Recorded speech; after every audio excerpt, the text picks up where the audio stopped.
9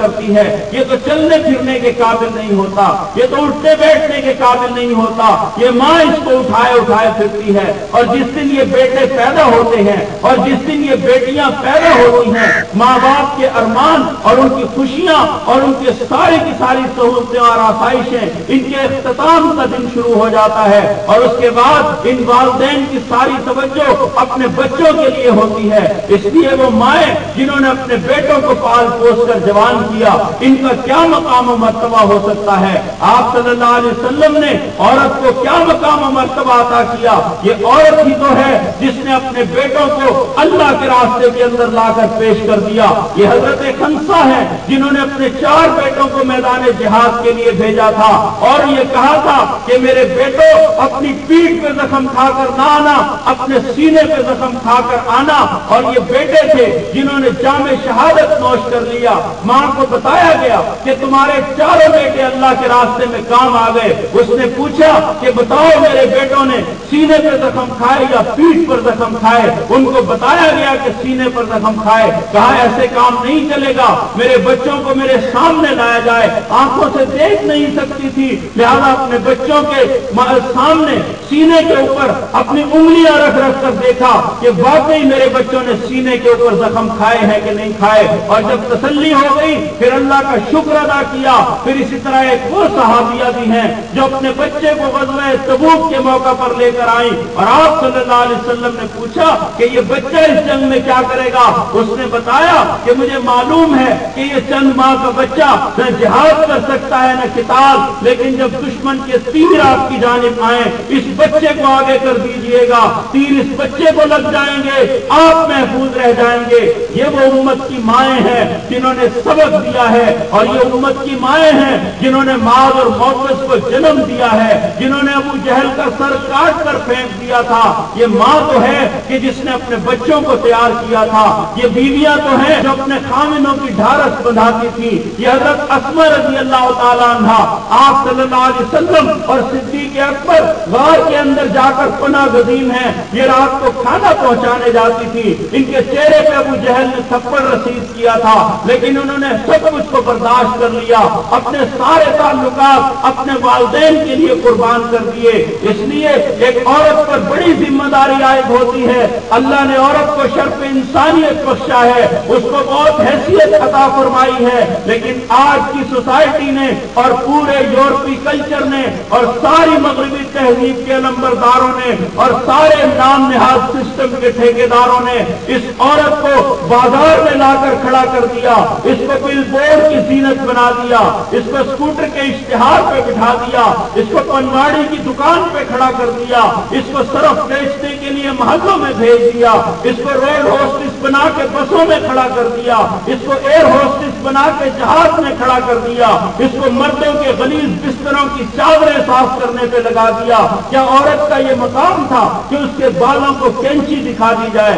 اس کے چہرے پہ گازا مل کے اس کے دوپٹے کو مختصر کر دیا جائے اور اس کو بازاروں کے اندر گھومنے اور پھرنے کے لیے بھیج دیا جائے؟ یہ سارا این جی اوز کا کلچر جس نے عورت کو اس کے گھر سے نکالا اور لا کر بازار کی زینت بنا کر کھڑا کر دیا، جو گھر سے نکلنا بھی نہ کرتی تھی گوارا، بازار میں نیموریاں لبادے میں وہ زندے۔ اس لیے میری بہنوں اور میری ماؤں، میں آپ کو یہ کہنا چاہتا ہوں کہ آپ کوئی شو پیس نہیں ہے، آپ کوئی کسی بازار کی زینت نہیں ہے، آپ کو اللہ نے گھر کے حرم کا پاسبان بنایا، آپ کو غمگسار اپنے خامندوں کا بنایا، آپ کو پورا ایک محاذ دے دیا گیا۔ آپ نے بچوں کی تربیت کرنی ہے، آپ نے اپنے گھر کو سدھارنا اور سنوارنا ہے۔ ایک ماں ٹھیک ہوگی تو اس کے بچے بھی ٹھیک ہوں گے، اس کا خامند بھی ٹھیک ہوگا۔ ایک عورت ٹھیک ہوگی اس کے بیٹے بھی ٹھیک ہوں گے، اس کے بھائی بھی ٹھیک ہوں گے۔ اس لیے کہ عورت ایک ادارے کا درجہ رکھتی ہے۔ مرد اور عورتیں اگر مل کر جدوجہد کریں گی،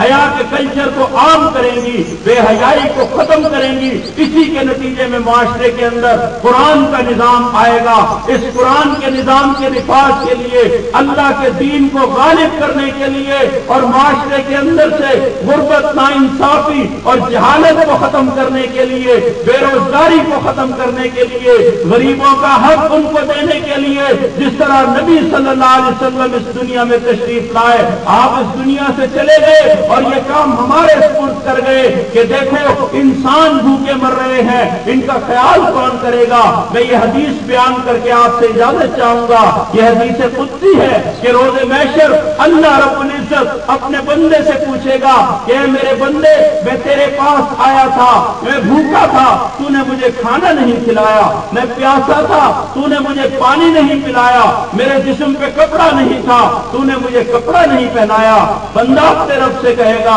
کہ اے اللہ، تو بھلا کیسے بھوکا ہو سکتا ہے، تو بھلا کیسے پیاسا رہ سکتا ہے، تو بھلا کیسے بے لباس رہ سکتا ہے؟ اللہ اپنے بندے سے فرمائے گا کہ اے میرے بندے، میرا فلاں بندہ بھوک اور پیاس کی کیفیت میں تیرے پاس آیا تھا، اس نے تجھ سے کھانا مانگا تھا، تو نے اسے کھانا نہیں کھلایا، تو نے اسے پانی نہیں پلایا، تو نے اسے لباس نہیں پہنایا، تو نے اسے سائبان فراہم نہیں کیا، تو اس کی خدمت کرتا، مجھے اپنے قریب پاتا، میں تو اپنے بندوں کے درمیان رہنے والا ہوں۔ انسان اپنی آنکھ سے لے کر سر کے بال سے پاؤں کے ناخن تک اپنے جسم و جان کو دیکھ لے، ہر جگہ مجھے پائے گا۔ اپنی ہفت و بود کی کائنات میں دیکھ لے، ہر جگہ مجھے پائے گا۔ آسمان کی بلندیوں میں مجھے پائے گا، چاند کی چاندنی میں مجھے پائے گا، سورج کی روشنی میں مجھے پائے گا، تاروں کی کہکشاں میں مجھے پائے گا، شبنم رطوبت میں مجھے پائے گا، گھاس کی ٹھنڈک میں مجھے پائے گا، باغات اور ہواؤں میں مجھے پائے گا،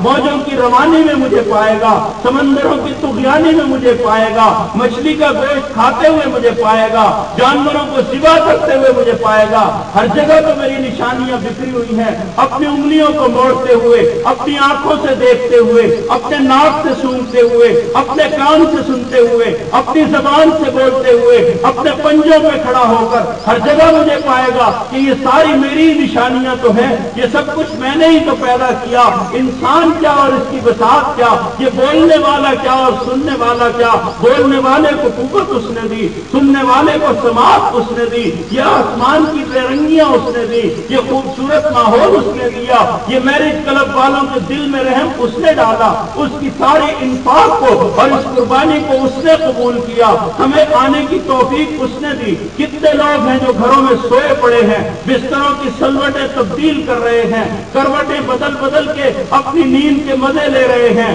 اتوار کے دن کی ناجائز فائدہ اٹھا کر اللہ سے غافل ہو کر فجر کی نماز کو چھوڑ کر اپنے گھروں میں سوئے ہوئے ہیں، اور آج ہم یہاں سورت دو چار بیٹھے ہیں تو یہ بھی اس کی توفیق سے بیٹھے ہیں۔ اس لیے میرے بھائیوں، اللہ کا ہو رہنا یہی دراصل اس قرآن کلاس کا سب سے اہم نقطہ ہے کہ ہر لمحے انسان یہ دیکھے کہ وہ اس دنیا سے بالآخر چلا جائے گا، اس نے اس دنیا کے اندر مستقل قیام نہیں کرنا، یہ دنیا ختم ہو جانے والی ہے۔ انسان کا یہ جسم جو اسے بہت پیارا لگتا ہے، جس کے ناز و نام اور ناز نخرے انسان بڑے اٹھاتا ہے، جس کے عیش و عشرت کے لیے بڑی بڑی کوٹھیاں اور بہت ساری دولت کو جمع کرتا ہے، سارا سب کچھ کس لیے کہ میرا جسم آرام سے زندگی بسر کر سکے، اس کی آسائشوں کے لیے سب کچھ کرتا ہے۔ لیکن اس کو یاد رکھنا چاہیے کہ یہ جسم تو گل سڑ جانے والی چیز ہے، یہ دنیا ختم ہو جانے والی چیز ہے، کل کی رات اگر نہیں رکی